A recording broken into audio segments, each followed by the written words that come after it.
ડુંગળીના બિયારણને લઈને ખેડૂત વેપારી આમને સામને। બોટાદમાં 100 દિવસ છતાં ડુંગળીનું ઉત્પાદન ન થતા ખેડૂતોમાં રોષ। વેપારીએ કહ્યું ખોટા ઇસ્યુ ઊભા કરી બદનામ કરે છે। બોટાદમાં ડુંગળીના બિયારણના આપવાના પ્રશ્ને બોટાદના ખેડૂતોએ ગુજરાત બીજ નિગમ નામની દુકાન ખાતે રજૂઆત માટે પહોંચ્યા હતા, જ્યાં વેપારી અને ખેડૂતો વચ્ચે ઉગ્ર વિવાદ સર્જાતા મામલો પોલીસ સ્ટેશને પહોંચ્યો હતો। ત્યારે ડુંગળીના બિયારણના મામલે ખેડૂતે મીડિયા સમક્ષ યોગ્ય તપાસ કરી ન્યાય મળે તેવી માંગ કરી હતી, તો બીજી તરફ ડુંગળીના બિયારણના વેપારીએ જણાવ્યું હતું કે ખેડૂતો ખોટા ઇસ્યુ ઊભા કરી અને બદનામ કરે છે। બોટાદ શહેરના ખેડૂતો ગઈકાલે એકત્ર થઈ પાળિયાદ રોડ પર આવેલા ગુજરાત બીજ નિગમ ખાતે પહોંચ્યા હતા। ખેડૂતોએ આ દુકાન પરથી ડુંગળીનું બિયારણ ખરીદ્યું હતું અને આ ખેડૂતોની રજૂઆત હતી કે 4 મહિના પહેલા ડુંગળી ઉત્પાદન માટે ખરીદેલું બિયારણ બિનઅસરકારક સાબિત થયું છે। 85 દિવસમાં ઉત્પાદનની ગેરંટી આપતા આ બિયારણમાં 4 મહિના પછી પણ ઉત્પાદન પૂરતું મળ્યું નથી। ત્યારે ખેડૂતોએ માર્કેટિંગ યાર્ડ ખાતે આવેલા ગુજરાત બીજ નિગમ નામની દુકાનમાં આવી ઉગ્ર રજૂઆત કરી હતી, જ્યારે દુકાનદાર દ્વારા ફોન કરી પીસીઆર વાન બોલાવી ખેડૂતોને પોલીસ સ્ટેશન ખાતે લઈ જવામાં આવ્યા હતા। બોટાદના 20 જેટલા ખેડૂતોએ શહેરના પાળિયાદ રોડ પર આવેલી ગુજરાત બીજ નિગમ નામની દુકાનેથી ડુંગળીનું બિયારણ ખરીદ્યું હતું, જે ડુંગળીના બિયારણ 80 થી 85 દિવસે પાકતું હોય છે, પરંતુ ખેડૂતોએ 100 દિવસ પહેલા બિયારણ વાવેલું, જેનું હજુ સુધી ઉત્પાદન આવ્યું નથી। ડુંગળીની સાઇઝ એકદમ નાની છે, જેના કારણે ખેડૂતોને ખર્ચ માથે પડે તેમ છે। ત્યારે ડુંગળીનું વાવેતર કરનાર ખેડૂતો મુશ્કેલીમાં મુકાયા છે। હાલમાં 15 થી 20 ખેડૂતોને ડુંગળીના પાકમાં નુકસાની ગઈ હોવાની મીડિયા સમક્ષ રજૂઆત કરી હતી। સરકાર દ્વારા તાત્કાલિક તપાસ કરી અને યોગ્ય ન્યાય મળે તેવી ખેડૂતોની માંગ છે। ભોથાભાઈ ચેખલિયા, ન્યૂઝ 9 ગુજરાતી, બોટાદ।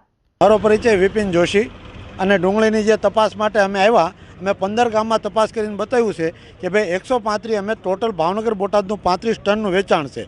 એ ખેડૂતોને જે 3-4 ખેડૂતોના પ્રોબ્લેમ છે એ વાતાવરણ આધારિત હોય। ઘણી વખત નાઇટ્રોજન વધારે પડવાથી દડો પણ ન બને, જમીનમાં પેસ્ટિસાઇડ વીડસાઇડ વધારે આપ્યું હોય, વીડીસાઇડ ખડની દવાઓ, તો પણ દડો થોડોક ન બને।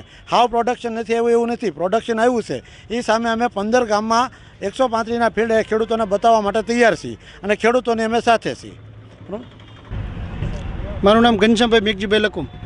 ઘનશ્યામભાઈ, બોટાદના કેટલાક ખેડૂતો દ્વારા એવો આક્ષેપ કરાયો છે કે અમે આ એગ્રોમાંથી જે ડુંગળીનું બિયારણ લીધું છે એ બિયારણ કંઈક ને કંઈક ડુપ્લિકેટ નીકળ્યું હોય એવું લાગે છે। જે ઉત્પાદન થવું જોઈએ એ નથી થયું, જે સમય મર્યાદા હોય દિવસોની એ નથી થઈ। શું કહેશો?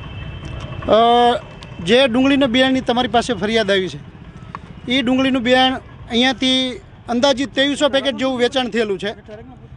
2300 પેકેટમાંથી ખાલી ને ખાલી 5-15 લોકો જે ખોટો ઇસ્યુ બનાવીને ઓલું કરે છે, એના જવાબમાં હું ખાલી એટલું કહીશ કે કંપનીમાંથી ઓરિજિનલ બિયારણ ખરીદેલું છે, બિલ દ્વારા આપેલું છે। એમને 8 દિવસથી સતત એવું કહેવામાં આવે છે કે આ પ્રશ્ન QCIનો છે, ખેડૂત ખાતાનો છે, તો ખેતીવાડી ખાતામાં જઈને અરજી કેમ નથી કરતા એ લોકો?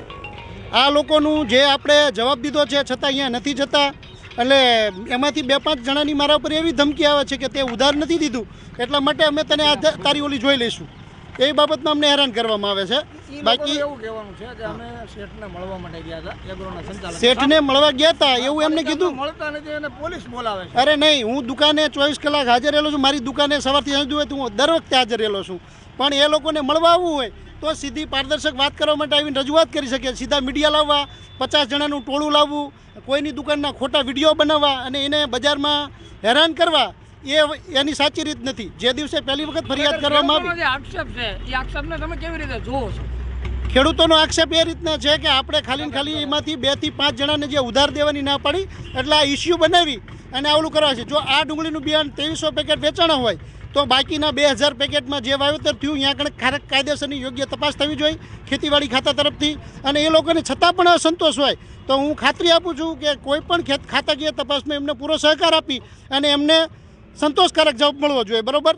પણ કોઈની દુકાન ઉપર જઈ કોઈના ધંધાને લાંછન લગાડવા માટે થઈને ખોટા જે બનાવવામાં આવે વિડીયો એ બનાવીને વાયરલ કરી અને કોઈનું નામ ન ખરાબ કરવું જોઈએ। મહેશભાઈ લગરભાઈ ચાવડા, કયું ગામ? અળો। મહેશભાઈ, ડુંગળીનું તમે વાવેતર કર્યું છે, તેની અંદર કંઈક ઉત્પાદન હજુ સુધી આવ્યું નથી, શું કારણ શું? ઉત્પાદન હજી આવ્યું નથી, આ શોપિંગ નહીં, યાદ 107 દિવસ થયા, હજી દડો બેઠો નથી। શું કારણ હોઈ શકે? હા, એ તો અમને નથી ખબર પડતી। બિયારણ ખરાબ આવ્યું છે, બિયારણનું ખરાબની આમ સૈયદ એવું લાગે છે કે બિયારણ ખરાબ હશે એમ, કારણ કે દડો હજી થયો નથી, 107 દિવસ થયા, હજી દડો એવડો ને એવડો છે। આ બાબતે તમે જ્યાંથી બિયારણની ખરીદી કરી એના રજૂઆત કે કાંઈ કરી? કાલે મેં ગયા હતા કમલેશભાઈ પાસે, પછી અમને મળ્યા નહીં. બરાબર.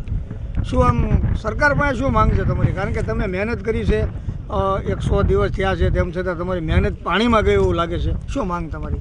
અમારી માંગ એવી છે, આ સરકાર જે આપને આપે એ જોવે, અમને જે ન્યાય આપે એ આપણે લેવાનો. મારું નામ રમેશભાઈ રામજીભાઈ, ગામ હળવ સીમ. રમેશભાઈ, આજે ડુંગળીનું તમે વાવેતર કર્યું છે, એમાં કાંઈક ને કાંઈક આ વાવેતરની અંદર હજી સુધી એનો પાક આવ્યો નથી. શું કારણ?